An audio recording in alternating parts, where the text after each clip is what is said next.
Hello, this is Christina Barr, and you're watching Black Tea News.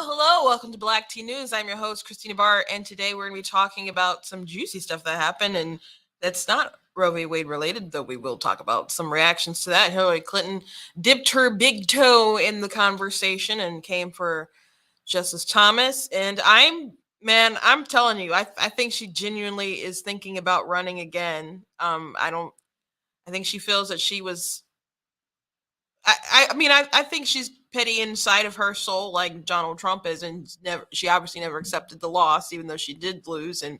But she's been going around like Russians and blah blah blah, never accepted the results of the election.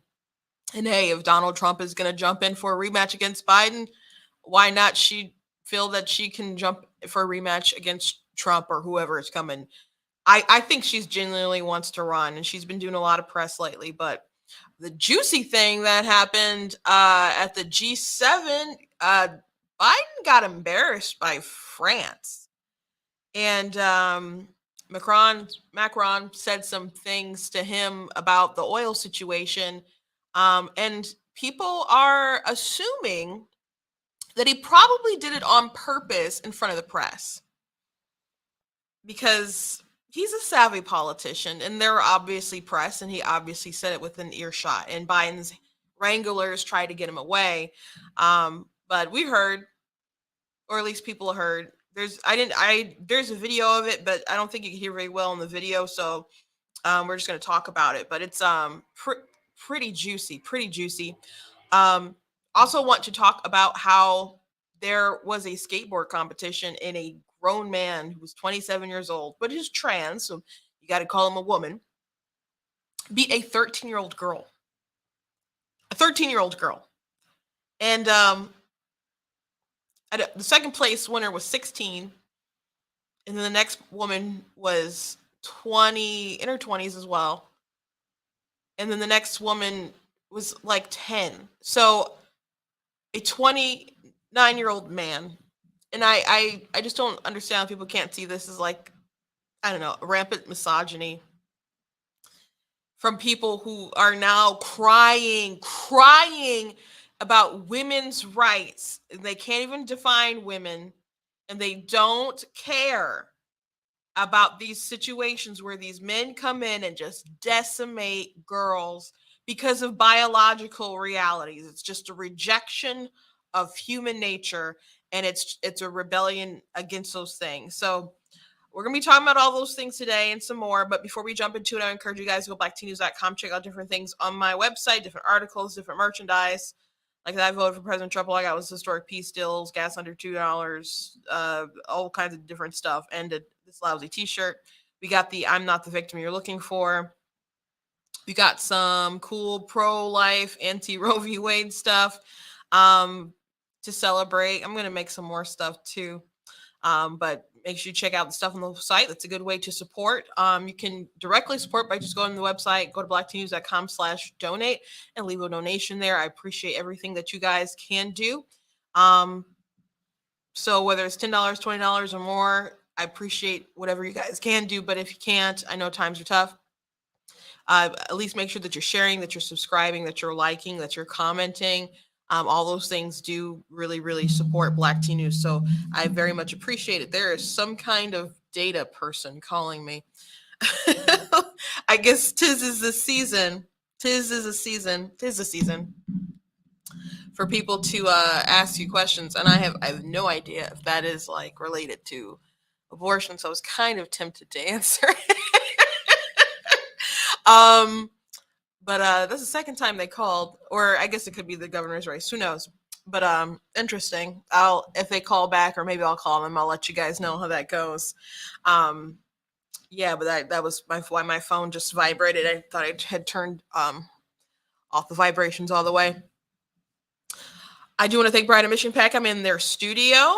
As always, if I say something today that triggers you, I don't care. They don't care, but they like to uplift conservative voices. So I always appreciate being in here. FYI, there is a governor just debate with all 5 candidates who are on the ballot or qualifying for the ballot. They will be at an event that the pack is throwing on Thursday. So if you are from Michigan or if you're outside and you're just curious, you will be able to watch it from my page. I will be streaming it. So it should be a fun night. And I was asked to sing the national anthem. So there's that. I will be doing that. It should be a very fun night. Very interesting. Okay, let's move on. You guys know that I like to start with something funny. I have no idea who made this meme. I think you can see a water mark or something in here, but let me get rid of my black tea thing for a second. So we got Biden's approval numbers going down, and they're always funny to look at regardless, but the bike thing is funny. The memes surrounding the bike falling are hilarious. I know, I don't know. I haven't met anyone who hasn't thought it was funny. And if he had seriously hurt himself, it wouldn't be funny. And it's only so funny because he's not a good person. I think there's that too. But also the fact that he like fell after he like had stopped. That's what makes it really funny. But I'm glad that his approval numbers are so low. That's 38.8% approve. 56.9 disapprove. That is a really, really terrible job. Yet he keeps trying to pass the blame around on other people with the bad policies that he's making. One really bad policy that I would like to point out is his handling of the border. Now, it's not something I think that's really talked about a lot right now. We should continue to talk about it, but a truck was just discovered with 40 migrants in there. Well, not 40 migrants. I'm sorry. 40 of them were dead. I think most, but maybe even like get up to 50 if I'm not mistaken. But dozens of migrants found dead inside a truck in San Antonio. Officials say this is from NBC News, but a lot of people were reporting it. San Antonio, dozens of migrants were found dead in an abandoned big rig in San Antonio on Monday in what appears to be the deadliest human smuggling case in modern U.S. history. The bodies of at least 46 people were initially found in the tractor trailer in sweltering Texas heat, officials said. 16 others, including 4 children, were hospitalized, San Antonio Fire Chief Charles Hood said. On Tuesday morning, Mexican President Andres Manuel Lopez Obrador said the death toll had risen to 50. He said 22 of the dead were Mexican nationals, while 7 were from Guatemala and 2 from Honduras. The nationalities of the remaining 19 people had yet to be confirmed. So this is a penalty for weakness and incompetence. People talk about the humanity of people. Is it 56 now? I'm reading a article that was just posted not too long ago. I guess from yesterday. So maybe it has risen that a little bit. People claim that they care. People thought Donald Trump was so mean because they did what they felt that they had to get the border under control. But all these people coming across the border, which many of these women and children are ravaged by these traffickers on the way up. And many of these people weren't even with family. So they're so mad about the family, the children separation policy. They had to make sure these people were even coming with family and not with some kind of smuggler. Trump was just a big, bad, mean person because the kids in cages, when the pictures they were sad about were pictures from Obama cages. And Biden still had kids in cages. They just made sure that the press couldn't see them too much. They tried to keep people out of it. And when they kept overflowing and they didn't want people taking pictures of people in underpasses and other kind of stuff like that, they just started outsourcing them across the country to different places. Like I have a a relative out in Arizona was telling me about people they had in the hotels and all kinds of stuff. So that's a price of Biden's leadership. That's a price of Biden's leadership. So people need to be aware that when they vote because someone says I'm more compassionate than the other guy, you better make sure they're not incompetent, because someone who is incompetent will kill you. There's a Bible verse that talks about you can't have the blind leading the blind. So just because you have blind trust in someone else doesn't mean that they know what they're doing. So Biden is like, you could, I'm the one with empathy, and that's their big thing on the left. They're like empathy, empathy, empathy. But what if your incompetence gets people killed? I'm not saying people shouldn't be compassionate when they have their facts, and you shouldn't always be like facts don't care about your feelings. But going by the data, you can see how you can effectively make people's lives better. If you just feel your way through stuff, that's not a good way to run a society. It's not a good way to run a society. So I will never forget how people reacted when Trump mentioned that they were coyotes.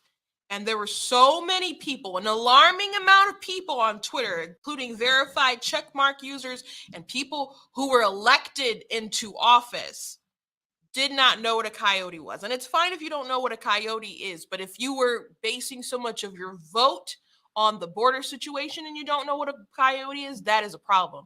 But the main issue with it is there were so many people who were indignant because they thought this man was talking about an animal, and they were bold in their ignorance. So your compassion is dangerous without some kind of level of competency. You need intelligence and rational thinking. The only way this could either they didn't know what they're doing or they're doing it on purpose. Those are the only two options, because it's not working. It's not working. Okay. Main thing I really want to rag on Biden about, he was at the G7 in Germany, and Macron was there, and they had a private conversation, or not so private, that people could overhear about the oil situation. And people are speculating that he might have said it in earshot of the media, so the national press would pick it up, and people would be aware that Biden's plans to go beg to the Saudis or whatever is going to fail. So this is from the New York Post.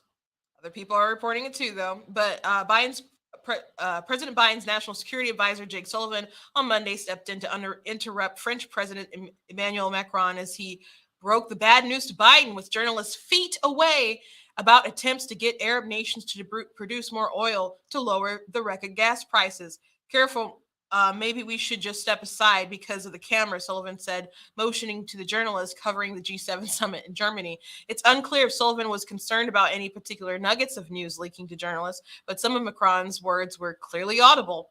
I had a call with NBC, Macron told Biden, referring to the leader of the United Arab Emirates, Sheikh Mohammed bin Zayed Al Nahyan. I'm sorry about that, guys. He told me two things. One, I'm at a maximum production capacity, what he claims. Second, according to NBC, the Saudis can increase a little bit by 150, as in thousands barrels per day, or a little bit more, but they don't have huge capacities, or at least before 6 months' time. So Biden is going to Saudi Arabia next month, and people assume that he's going there to make some kind of deal, or to just flat out beg them to produce more oil so they can get gas prices under $5, which, by the way, on the weekend I did find somewhere where it was under $5, and I was like, yeah, but I that was only like a Saturday fluke, appears to be. But they don't have it. Apparently, they can't go much more. So people are speculating that he told Biden that in earshot of the press, and maybe this is a little bit conspiratorial, that or that he told him that at all, because the US has to step up as far as their oil production. And Biden has not been honest, and I think you all know that, at least people watching. Biden has not been honest about his role in the oil prices.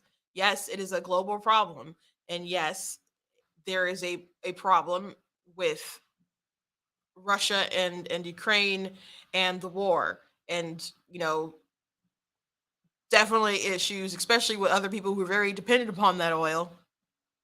However, going to other countries and begging for them to produce more oil while ignoring our capacity and stopping leasing and all sorts of other things that he's doing, when you have the Petroleum Institute and other BP and other people checking Biden and saying you're clearly doing things that hinder our production, and also signaling that he wants to end their industry, that is not good incentive to ramp things up and invest billions of dollars to get the ball moving.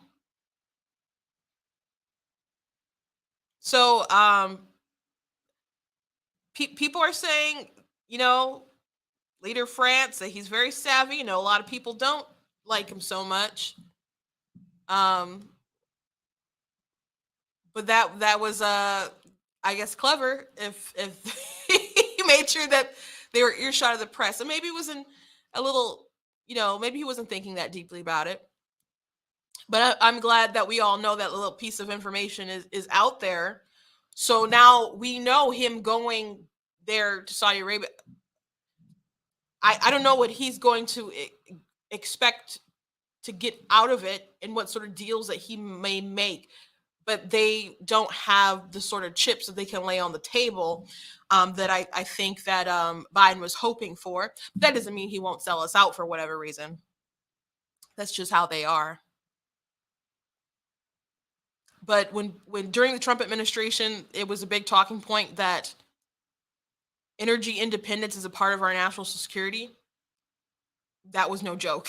It was no joke.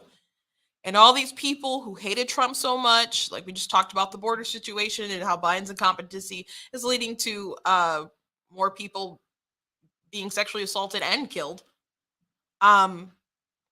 With this situation, we are all hurting financially because they know how to solve problems. They just don't want to, because they have an agenda to push the world forward off of fossil fuels. And I'm sorry, we're just not there yet. Not only are we not there yet, Germany is reverting back to, like, we better fire up the coal because we are screwed. And as far as the ripples effects of what we're seeing because of the pandemic, we did not need to respond the way that we did to the pandemic. That was a choice. That was a choice that the United States didn't make alone, but globally, people got together and decided how they were going to run their countries in fear, that they're going to shut things down. And there were very early articles that talked about how this could lead to people dying, like hundreds of millions, perhaps even like ridiculous numbers that I saw, potentially with starvation, because of how these things could affect our supply chains and different things. I'm like, this sounds like a bad idea. But they didn't care. They pressed forward with it, and we just continued to spend. And even when it wasn't an emergency enough to spend, Biden wanted to keep spending money because it was a good way to bribe people. Do you remember they had the runoff in Georgia, and you had Warnock and Ossoff going around saying, vote for me, you're going to get $2,000. They didn't even give you $2,000 after they got in. They're like, oh, well, we're going to give you $1,400, was it?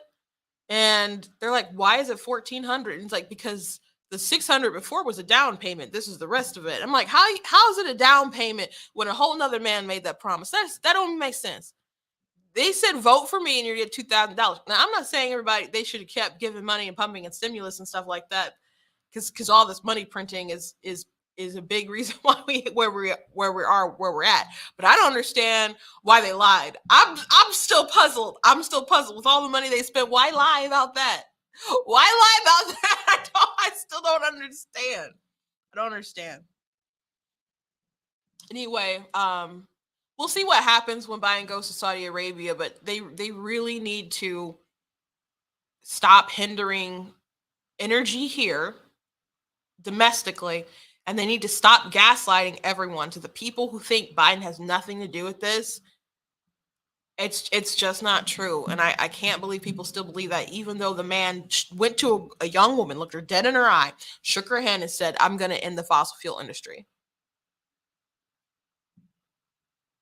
And they don't think that affects our supply. They don't think that makes people leery about how they invest. That they don't think anything like that. That they don't think that he's hindering things or implementing policies that would be a hindrance. They don't think that's happening. Okay, sounds crazy to me. Absolutely crazy to me. Okay, moving on. I want to look at Kamala's response to Roe v. Wade. She was interviewed by Dana Bash, and I want to go through that, and then I want to play Hillary Clinton's response.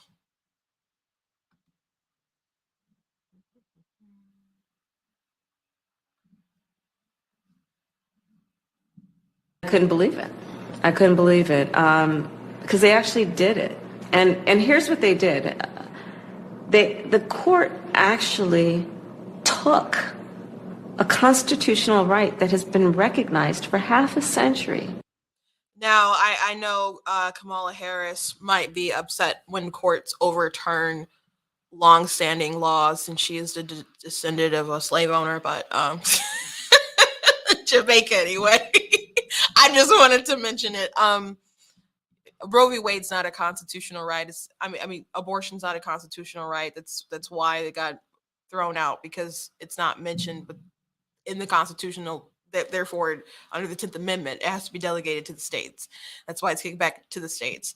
And I said this yesterday, but it is crazy that there are all these people who really, really believe like a right was taken away from them. Now, what really happened is that the states, Roe v. Wade and Casey, these rulings stop states from being able to protect the rights of the unborn in their states.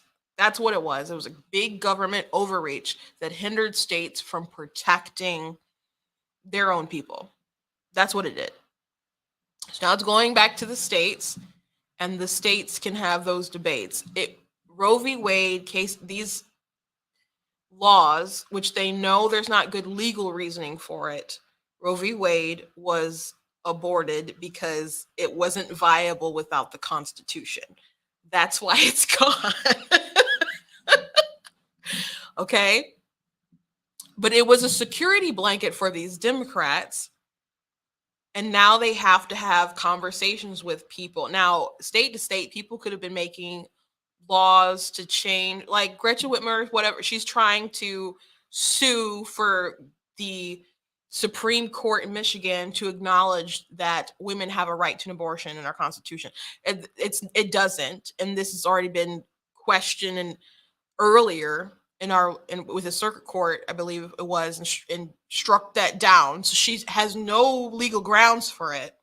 It doesn't make any sense, but that's what she's pushing for, because she's hoping that the liberal justices will push it through. That's what she's hoping for. She's not hoping for anything like rule of law to happen. As a matter of fact, Dana Nessel, our Attorney General, is flat out refusing to enforce our laws on the books. Now, all this time, you could have tried to make some kind of change to the Constitution. She could have. Granholm was our energy secretary. She was the last Democrat governor. There could have been some kind of change. There could have been some kind of movement where they had some kind of big ballot initiative to try to change it. Under Snyder, and he wasn't the most conservative president. So, I mean, not president, but governor. I don't think he would have signed something necessarily that was pro-choice, but depending on what it was, they could have, I don't know, made for some kind of smaller concession and at least tried it. But with Roe v. Wade, it protected people from having to get engaged in that sort of way. So now they're panicking. Now they're panicking. Now, after Roe v. Wade and stuff was shot down, you had New York and California. They're like, it's still legal here. Yeah, because they passed those laws, so it's legal there. But there's other states that don't like it. The will of the people deemed that they don't like it, and it's not there. And there's been these snapback laws, and there's people still passing things to get rid of it. And I'm working to try to find the best means to block Whitmer and her attempt. And people should do everything they can to try to block these people who are trying to have this conversation about abortion without ever mentioning the baby, right? That's what's really crazy. That's what's really crazy to me. My advice for everyone: talk to every politician, especially every Democrat one, and friends and neighbors, and ask them, when does the right to life begin, and when do the unborn get rights? Because if they don't think that it's any point of time within the womb, which a lot of these people won't say. When I talked to Haley Stevens, she wouldn't say. Then you're justifying abortion up to 9 months. If that's a right that a woman has and a child has no right to life at all, then she can always kill that. That doesn't necessarily mean that they'll implement that you can do that up to 9 months, but that is the justification. And why wouldn't she be able to do that if it's her choice? And at the White House, Beto O'Rourke, Stacey Abrams, when they're like, hey, are you okay with 9-month abortions? They will say it's a woman's choice. So make these people get specific with you and find out where they actually stand.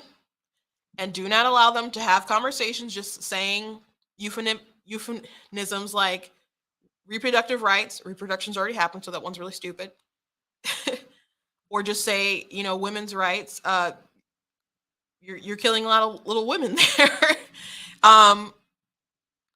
Don't let them talk about it without having to acknowledge that they are taking a life if they're supporting abortion. And if you're prepared for it, to argue the intrinsic value of life, and you think you need to go there, but you at least need to push people to have that conversation, especially because there's so many people in the world who did have great sympathy and lean more pro-choice, but I'm seeing them say, I was sympathetic to the safe, legal, and rare, but once I kept seeing like the shout your abortion, the pride in it, the anytime, any place, anywhere, that remove their sense of empathy, and they realized, oh shoot, and then people start looking up at the reasons why people actually have abortions, and they're like, what? They're almost like 99% of them are, well, maybe it's closer to like 92 are just are just normal, or no reason, are just elective, I think is what I saw. But 99% of them are from consensual acts. And I think it's only like between, like, if you took out like rape and incest and life of the mother, and I think fetal like abnormalities and stuff like that, maybe it's only like the other, once you take that out, the rest of abortions is like 98%. And they may say, I don't want to be a single woman. I don't feel that I'm ready. Financial reasons, all kinds of other stuff that were in the woman's control prior to the baby coming in existence. So people need to have real conversations with people and understand where they stand, because a lot of people are like, oh, they might have a lot of empathy, but they have a lot of empathy for cases that don't really normally exist. Because they use like the really, really extreme rare cases when it's just not the case. was just not the case. I'm going to finish playing this Kamala Harris video and play the Hillary Clinton video, but I want to talk to you guys about this. I was watching a live on TikTok today, which man, there's some information coming out about TikTok and just how they use people's data and other stuff like that, which I was aware of and why I was reluctant getting on it, but it's pretty crazy. Someone who works for the FCC is requesting that Google and Apple actually take it off of their store. But let's finish watching Kamala, and then we'll go to Hillary, and then I got to tell you this story that I heard today. And took it from the women of America. That's shocking when you think about it, in terms of what that means, in terms of democratic principles, in terms of the ideals upon which we were founded, about liberty, about freedom. I thought about it as, a parent. We have 2 children who are in their 20s, a son and a daughter. I thought about it as a godparent of teenagers. I thought of it as an aunt of preschool children. And a woman yourself. And a woman myself. And the daughter of a woman. What is a woman, Kamala? What is a woman? What does that even mean? What does that even mean? Matt Walsh was able to make a whole documentary of people not being able to answer that question. I bet if you asked her that, she wouldn't be able to tell it either. So I don't want to hear, like, this Pride Month, people have been like crossing the lines, what is and what isn't a woman this whole entire time, not wanting to say. But when it comes to abortion, everybody suddenly knows what a woman is. Everybody suddenly knows. And you have some people who are still like saying pregnant people and people who menstruate and other stuff like that. I think Whitmer said something to that regards, I think during a Zoom or something the other day, if I'm not mistaken. But what is a woman? And by the way, this is gross. And people say, as a mother, as a daughter, I think about my other daughter. I'm like, okay, here's the reality. Roe v. Wade got overturned because of, and Casey, because of, one, it didn't have any constitutional basis. But Dobbs v. Jackson came to the court.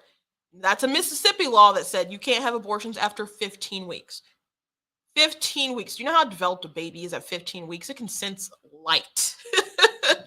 Okay, but if you have a daughter, because at this point in time, they can tell what the sex of your baby is. So if you are pregnant with a daughter at 15 weeks, by that time, in your daughter's uterus, there are over 2 million eggs in there. So Kamala's like, as a woman, as a mother of a woman, at that point in time, a woman could be pregnant with her daughter, and her daughter's eggs that could be carrying her future grandchildren are all there.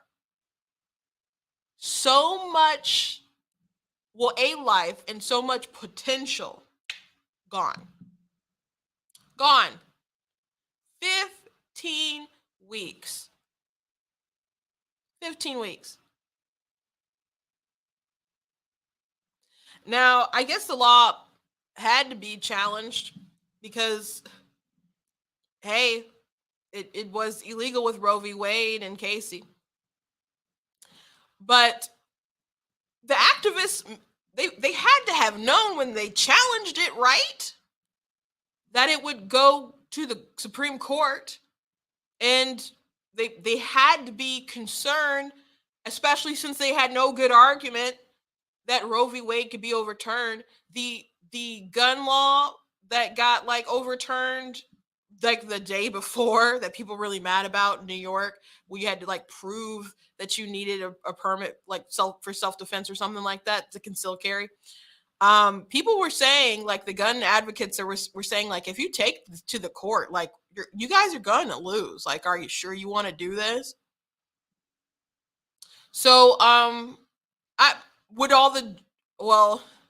from a legal grounds, even if it was like the Texas bill, or so, it couldn't have been the Texas bill because it's kind of built different. But let's say there was a bill, it was like 6 weeks or something, and that was pushed to the Supreme Court. I would like to think that all the other justices would be like, this is still Roe v. Wade and Casey, they're the illegal, they got to be gone. But we're talking about 15 weeks where the baby's very developed at this point. All of its major organs are formed. And that took down Roe v. Wade and Casey. And that's where I think a lot of people right now with abortion say, hey, past 15 weeks, it really shouldn't happen. 15 weeks, I'm uncomfortable with that. So when people say that they're upset about Roe v. Wade going down, I bet they don't even understand what happened. And I bet they don't understand what Roe v. Wade did. But I think I'm going to play the rest of it and let it be. But Kamala Harris talking about, oh, I'm a mother, and as a woman and a mother, and I know all these other women. Abortion, half of the homicide victims are women. And by the way, the law that they tried to pass to codify Roe v. Wade, which didn't do that, they had a lot of other extreme stuff in it that would have overwritten like hundreds of state laws.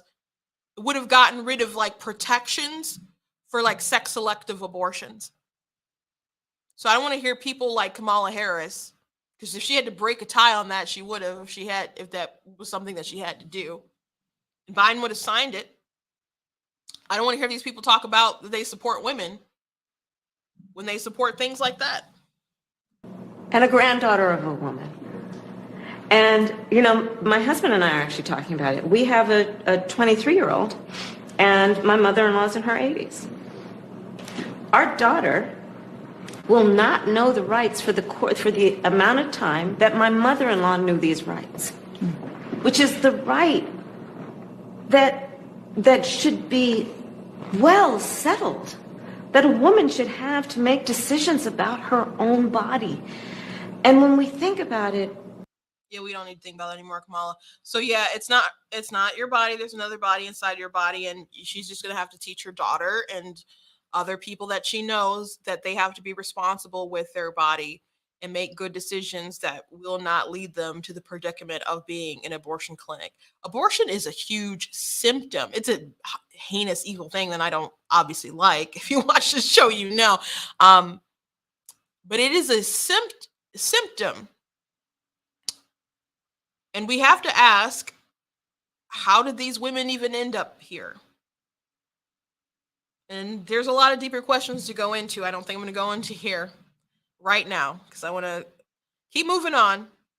But let's go ahead and play the Hillary Clinton reaction to Roe v. Wade and Clarence Thomas specifically. Justice Thomas has sort of floated that out there about contraceptive rights, yes, contraception, and about same-sex marriages. But other justices have pushed back to say, no, he's really sort of on his own with that. Well, Don't believe that? Well, he may be on his own, but he's signaling, as he often did. You know, I went to law school with him. By the way, I did not know that till this interview that she went to law school with him. However, I just want to point out there are people freaking out about Thomas's, statement that he put up that has no bearing because it's not part of the opinion or whatever. It's just his opinion, and instead, people are freaking out about what could possibly happen as a result of what he wrote rather than the merits of what he actually wrote. But if people think that Clarence Thomas wants to get rid of interracial marriage when he himself is married to a white woman, is just absurd. It's so stupid. But I don't think a lot of people who are repeating this are aware. She's aware. She's aware of this. By the way, Obergefell, like the case about gay rights that came through the Supreme Court, I just want to point out that it only exists because Californians couldn't accept the results of the election, because that was a ballot initiative. And in California, they voted down gay marriage and they could not live with their defeat. So where did that bring them? To the Supreme Court, quoting a little bit of a Avengers Endgame, though I don't like that film. But anyway, let's go on. Mm-hmm. He's been a person of grievance for as long as I've known him. Resentment, grievance, anger. And he has signaled in the past to lower courts, to state legislatures, find cases, pass laws, get them up. I may not win the first, the second, or the third time, but we're going to keep at it. So you're saying people pay attention to Yes, this? the people he is speaking to, which is the, right-wing, very conservative judges and justices and state legislatures.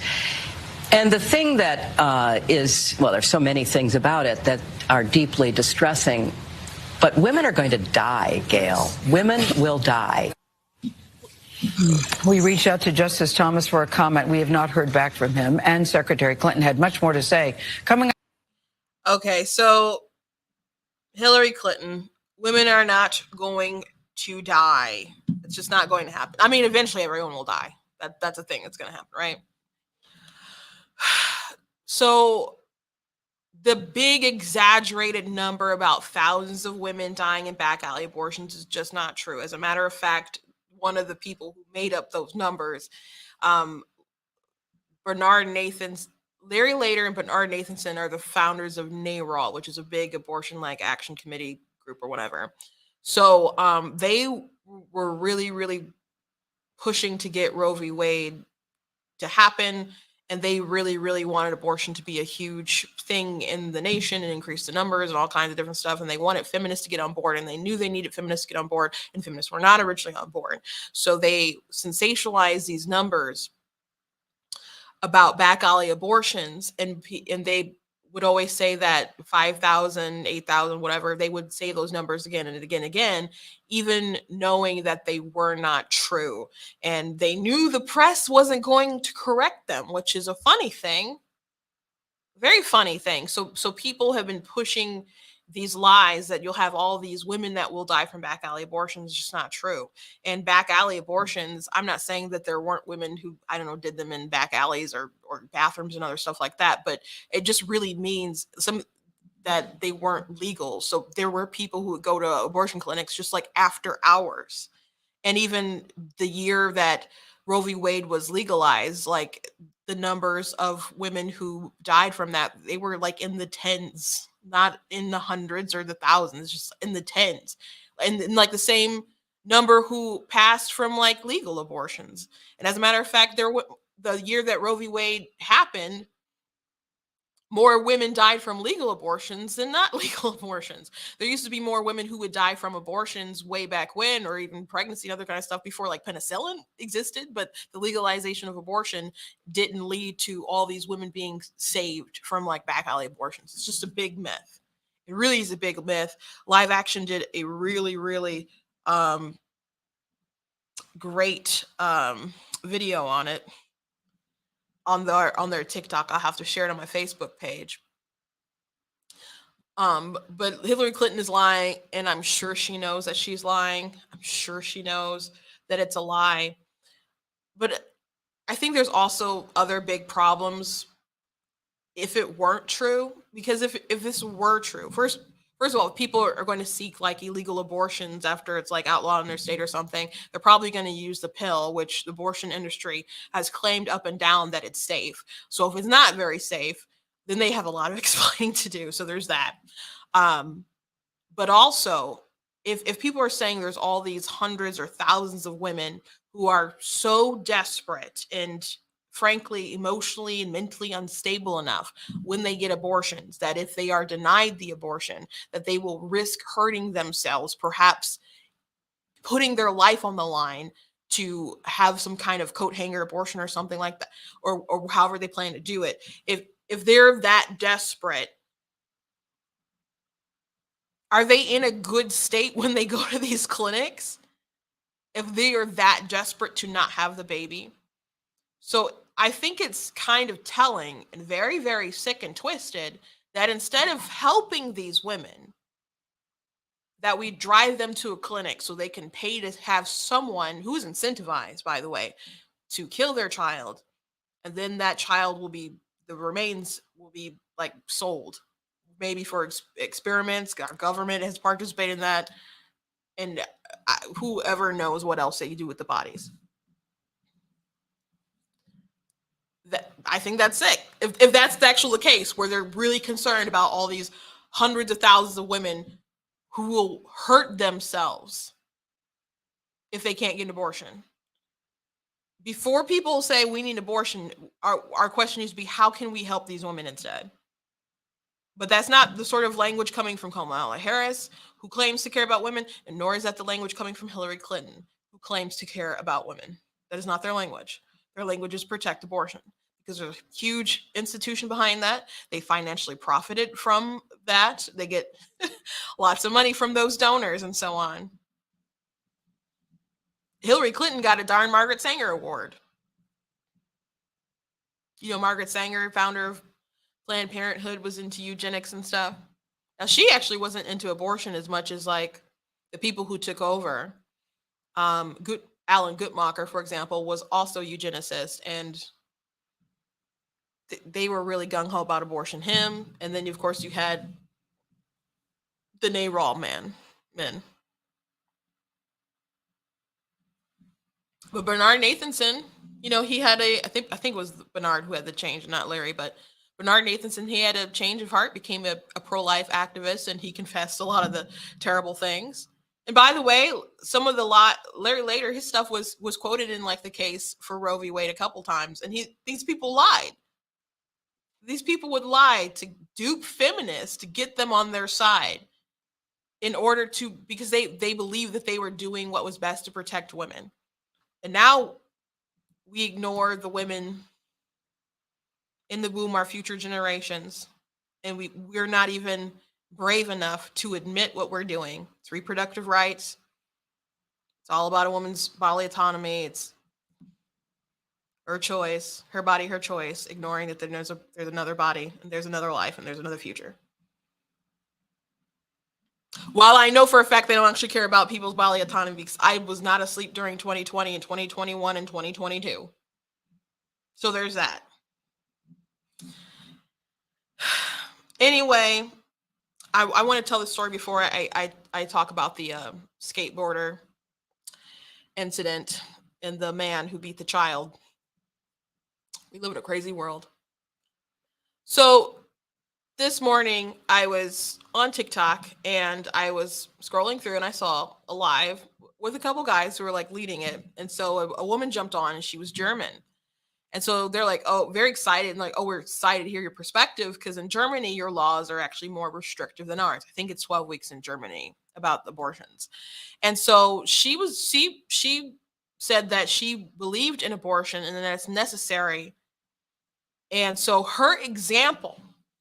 is her example of why abortions are necessary. She has a friend who was 15. And she got pregnant from her boyfriend who was 19. And apparently in Germany, this is a normal thing. And he told her that he was going to leave her if she didn't abort the baby. So there's that.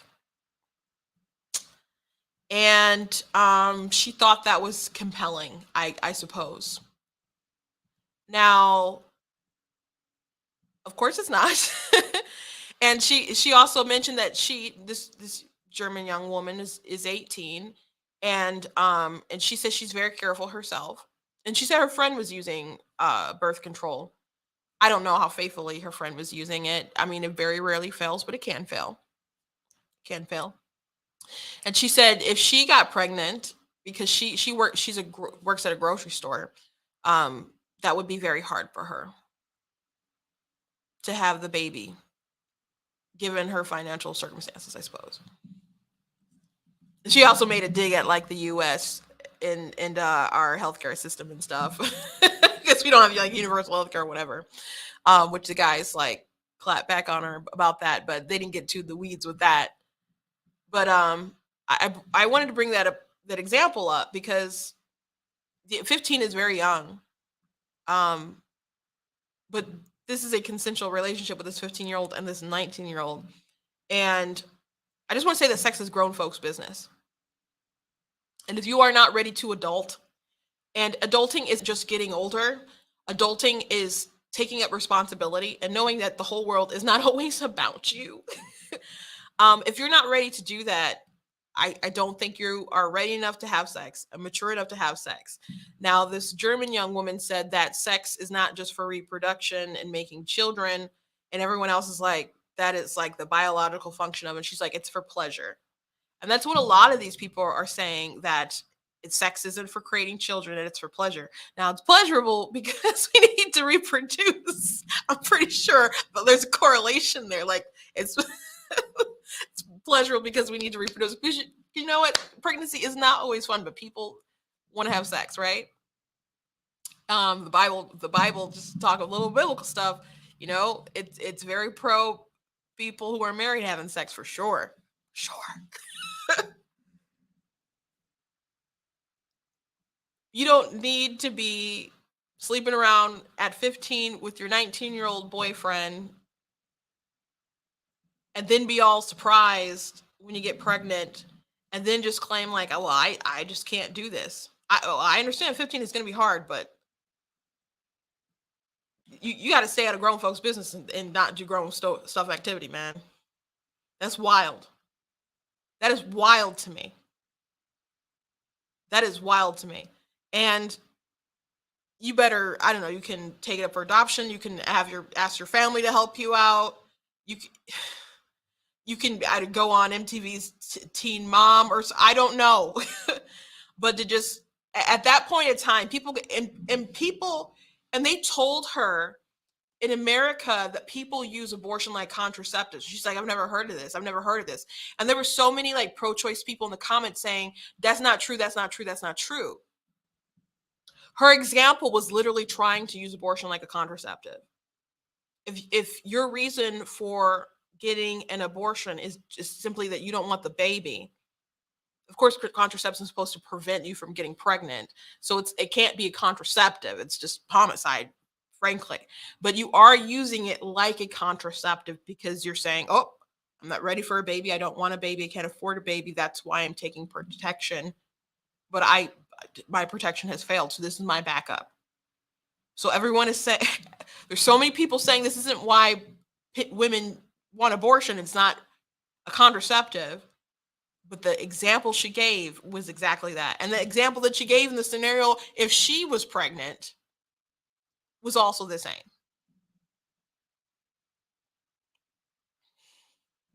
So there's that, all that stuff about, they were young for sure. It is consensual, and sometimes you have to be a big girl. You especially have to be a big girl once you bring a baby in the world. Absolutely. Absolutely. And someone might be like, oh my gosh, she's saying a 15-year-old should be a mother. No, I'm saying 15-year-olds shouldn't be sleeping around. That's what I'm saying. But if you make a baby, don't kill it. That's like my stance, period. Like if you make a baby, especially on purpose, don't kill it. Also, she's been sleeping around with a scumbag all this time. All this time. She's like, sex is for pleasure. How pleasurable does it feel to find out you're with a guy who's going to dump you if you don't kill your progeny? You can't always just follow the sensations of your genitals. It's not how logic and reason and good can always come out of that, man. So we are not animals that don't have some kind of higher function and reason. You are not just a slave to your instincts. Not everything that feels good is going to lead to a good outcome or be good for you. So, but I've heard this so many times. People will say sex is not for reproduction, it's for pleasure. I'm not kidding you. That's what these kids are saying these days. So they'll reject any sort of naturalistic process about reproduction, and they'll say that this is 2022 and we have medical ways to overcome that, so we shouldn't have to just say naturalistic fallacies of, oh, you're pregnant, therefore you should have the baby. They reject any sort of nature. It's wild. It's really wild. Now, I encourage people to wait to have sex until they're married. I am a prude. I certainly am, and understand that makes people writhe around in agony. But in this case, again, she's been sleeping around with a scumbag this whole time. Young girl's 15. 15. Wouldn't it have been better to not have been in this situation with this man? Because he's a man. She's a minor. He's a man.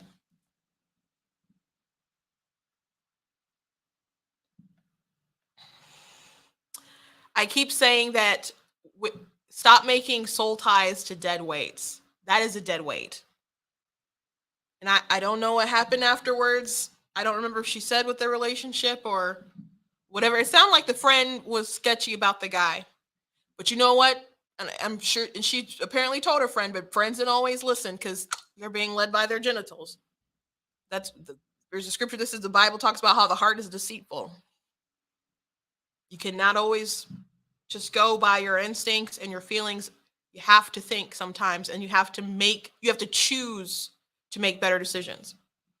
And I understand that there's a lot of women who feel like that they're not ready for a baby. I think being not ready is like the number one reason why women say that they want an abortion, because they say that they're not ready.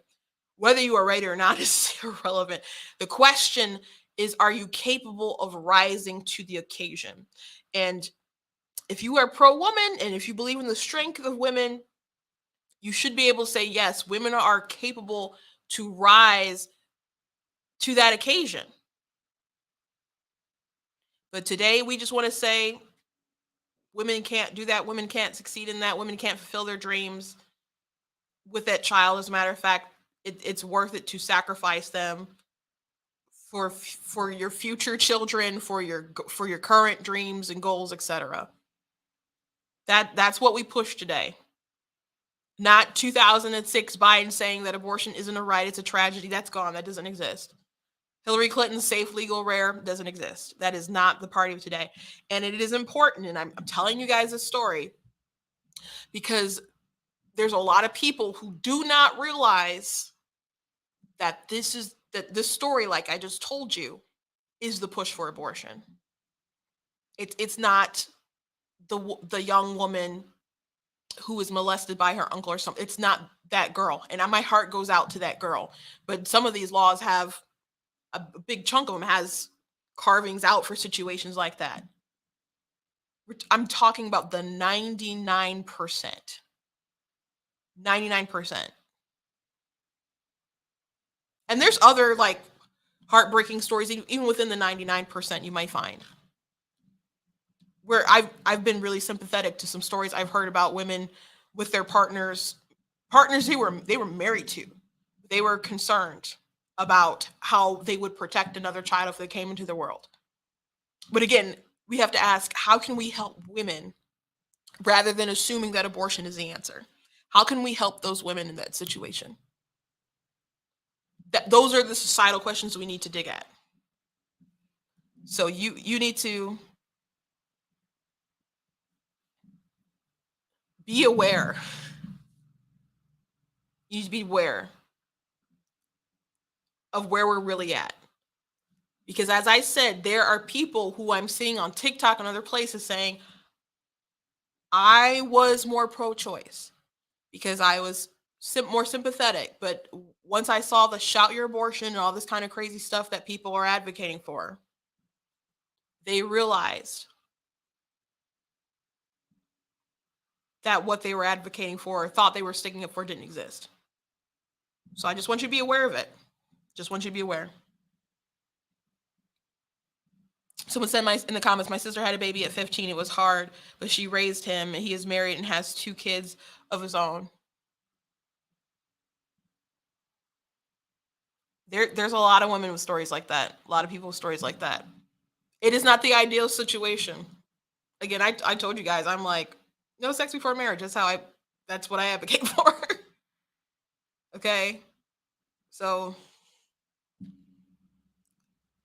but if you make a baby, just don't take their life. That's what I'm saying. And you got to have a better reason than you weren't ready when you were screwing around. Last story of the day that I want to talk about is there was a skateboarding competition and a man won,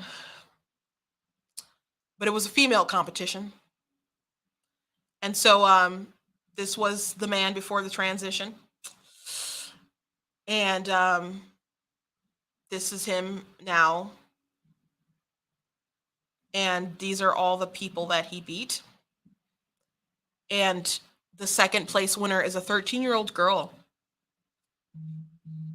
So this 29-year-old man who has transitioned, who, by the way, was trying to be in the Olympics but had too much testosterone, so he couldn't qualify, participated in a women's skateboarding event, and he beat out a 13-year-old, an Olympic level man who could not compete as a trans woman because he had too much testosterone. Beat out a 13-year-old girl and a 16-year-old girl in third. And then the next woman, she's in her 20s, but then the other one's 10. Like, this is disturbing. And it's really wild to me. Very wild to me that people are okay with this. I mean, don't you guys think this is kind of wild? I think it's wild. So he served 4 years in the U.S. Navy and fathered 3 children with his ex-wife before starting hormones. This dude here. And he tried to enter the Women's Street USA Skateboarding National Championships last year, but was denied because he had too much testosterone.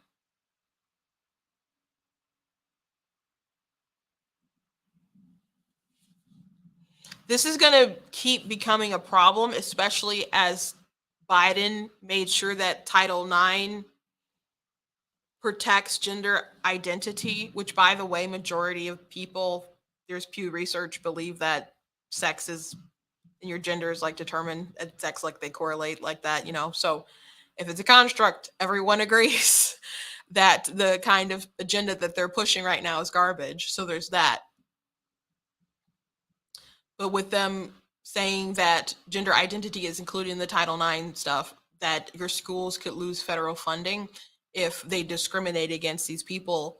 So if this was not a skateboarding competition with a grown man, if he was like in a high school or something like that, and it was some kind of other sport and wanted to compete with other girls, if you don't play along by their rules, your school could lose its federal funding.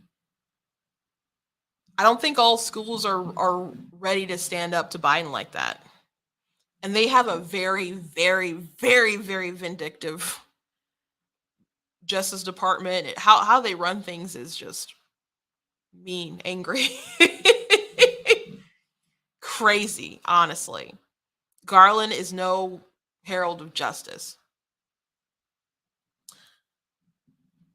So we got to keep speaking out, but we got to really vote. And I know there's going to be a red wave in November. Some people are concerned that the Roe v. Wade ruling is going to mess up some stuff. I don't think that's the case. But we have to really vote, but we have to pick candidates in these primaries that are going to stand up for some common sense. And I hope that when the Republicans get the majority, that they're not going to blow it.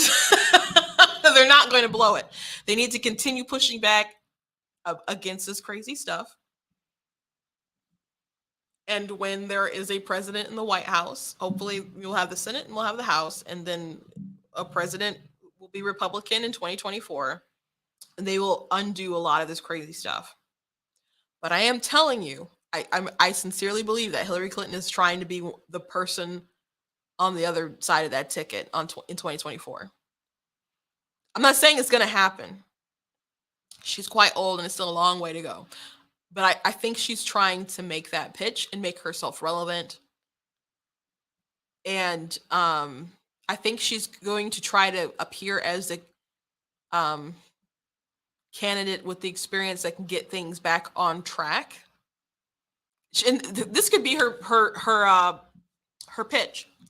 Because like, you guys wanted the outsider, and you got Trump, and you didn't like Trump. A lot of people didn't like Trump, of course. A lot of people did, but a lot of people didn't. So she can say that the outsider, the anti-establishment guy, Trump didn't work. You picked Biden. He's a guy who's, I don't know how much she'll roast him, but he's the incompetent guy. Didn't work. Don't you want someone who can play things a bit more solid that you guys remember? And it was the Clinton era, which Bill coming in, he was a bit more on the left, and then came into some common sense. Now, Biden hasn't made that shift, and I don't know that he will make that shift, even when he loses like the House and they lose the House and the Senate. I don't know that that's within Biden to do that. Hillary Clinton's not in. She's radical, but a lot of people don't perceive her to be a moron. People perceive Biden to be a moron. So they're gonna want some strong leadership with someone who they think can be stable and still supports the policies that they want to push. Now, what's bad right now is the policies, right? And she's gonna still have to veer really left with a lot of this crazy stuff that these people are pushing. So in the end, it still won't be good, and it won't be good because they don't like her anyway. But I'm telling you, she's gonna shoot her shot, man. She's gonna shoot her shot, and if somebody doesn't shoot her down, you can see her again. It's still a long way to go to 2024. But as much as I guess people want to see a Trump Biden rematch or Trump Kamala or whatever, there's people I think who would be willing to try to set the world right. And they'll say that we made a mistake last time. And they hate those libertarians or those third party people who voted for Jill Stein and whatever. Like, you guys can make the right decision now. That's what they'll say. That's what they'll say. Hillary can even say, like, I told you guys, like, he wouldn't accept the results of the election. Like, we can't let him just, win, knowing that what he does when he loses. She has a pitch. I mean, she's still old, but they're all old. So there's that. We're in for a couple of interesting years. Anyway, thank you guys for watching, for viewing today. Please make sure that you visit blacktnews.com. Check out different articles, different merchandise that I have as well, like the Life Wins shirt we got there. And that has all the colors of the rainbow. It's not I think with the rainbow flag or whatever with the LGBT stuff, they're missing a color. That is like all the colors, God's rainbow, baby. It also has, like, you can't see it in the picture, but it also has Genesis. I don't remember the verse off the top of my head, but yeah, we got the Life Wins, the Roe and Casey aborted, and it has a date on there, so you guys can get that. That's at the website. Got other kind of shirts and mugs and stuff that you guys can check out. If you like what I do here, please consider leaving a donation at blacktnews.com/donate. I appreciate everything you guys can do and have done. Make sure that you're liking, that you're subscribing on Facebook, YouTube, Instagram, TikTok, a lot of different platforms. If you're watching on Facebook and YouTube, the link should be in the description. Again, there is going to be a debate on Thursday. The Bride of Michigan PAC is putting on with the 5 candidates for governor. And if you would like to watch, you can watch on Black T News. We're going to be playing it, streaming it from the Facebook and YouTube page. So we'll be doing that. So please watch it there. And that's it. We'll have some more interesting news. Oh, by the way, the Supreme Court did make another ruling. We had talked about it when it was happening, when it was going to go to the Supreme Court, but they did rule yesterday that a coach who was praying after games was allowed to do that. So imagine being able to pray in America. But the 3 dissenting justices didn't think so, but because they think he was forcing, with his status basically as a coach, compelling other people to participate, which he didn't vocally do or anything like that. So yeah, he's not responsible for their interpretation, but whatever. God bless you guys. See you tomorrow.